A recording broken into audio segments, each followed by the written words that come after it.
Živijo! In lep pozdrav iz grškega dirkališča Ceres, kamor nas je BMW povabil na eno tako zanimivo dogodivščino. Zato tokratni prispevek ne bo povsem klasičen, ne bom vam razlagal o prostornini prtljažnika, ampak sem prišel predvsem zabavati. Upam, da se boste tudi vi. In današnja naloga? Dirkanje seveda. Ampak, ker je bila BMW-ju tako zelo všeč naša rubrika Zeleni volan, so se odločili, da bodo zadevo malce začinili. Ne bomo le dirkali, ampak bodo vmes tudi merili povprečno porabo goriva. Torej bo treba najti idealno kombinacijo obeh dveh stvari.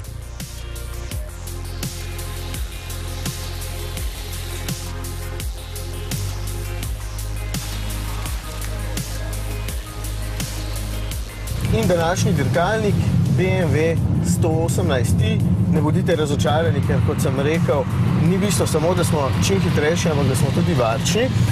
Torej, klima ugasnjena, luljat sem šel, da sem lažji, ventilator na minimum, luči ni, gretja sedežev nimam, motorni parametri na Eco Pro.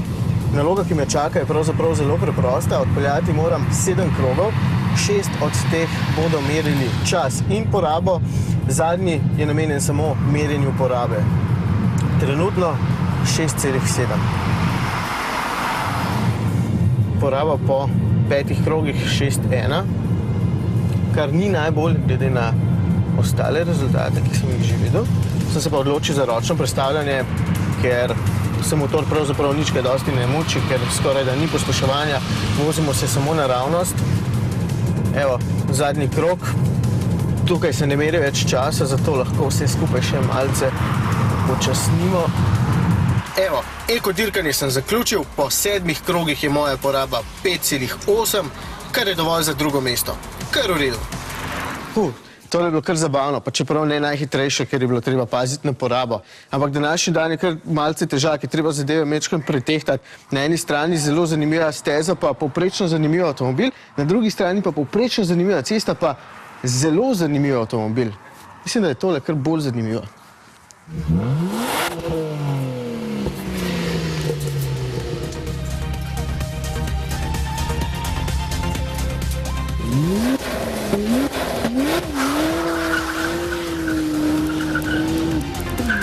Ja, prav ste oganili BMW 1M.